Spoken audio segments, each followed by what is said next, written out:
Thanks for joining us.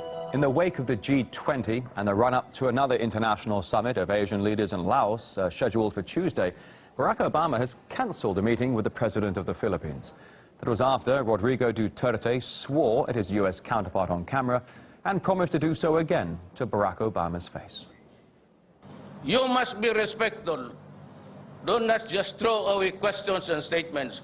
Putang ina, mumurahin kita dyan sa forum na yan. The Philippine leader has since expressed regret that his comments were perceived as a personal attack on the U.S. president. Barack Obama, in turn, called Duterte, quote, a colorful guy.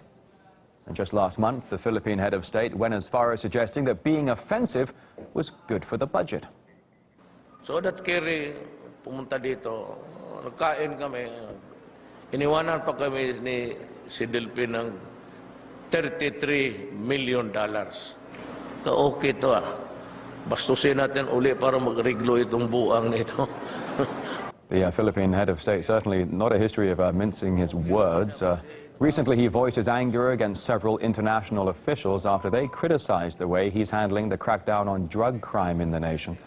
President Duterte has even threatened to cancel his country's membership of the UN if foreign officials keep telling him what to do. When you bomb Syria and Iraq, and you kill communities, and you kill children and old people and hospital, what is it?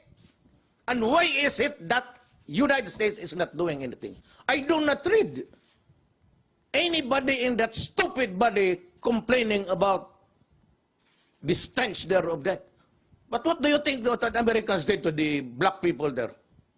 The Philippines, an important strategic partner of the U.S., hosting American military personnel at 5 of its bases. The country has also shared trade contracts worth $25 billion. Some analysts gave us their reaction to the rift between the American and the Philippine leaders. They say Duterte's blunt remarks suggest the Asian nation is not afraid to stand up for itself. I don't think it's so much the words and the tirades, it's the reality behind them, that Washington has got to start coming to terms with what Mr. Duterte is calling for, sovereign respect between countries. The idea that our so-called allies, our satellites, are just our clients that have to do what we told is something we're going to have to start rethinking in this country. This kind of relationship with countries like the Philippines and, frankly, our other international partners simply cannot go on as it has been. Yeah, I don't think he was actually insulting the late mother of the U.S. president. He was merely expressing what or how he would feel should the U.S. try to intervene in Philippine policies or in its domestic policies. In the long run, the United States hasn't really been helping the Philippines. It hasn't helped us in any way in the claims in the West Philippine Sea against China.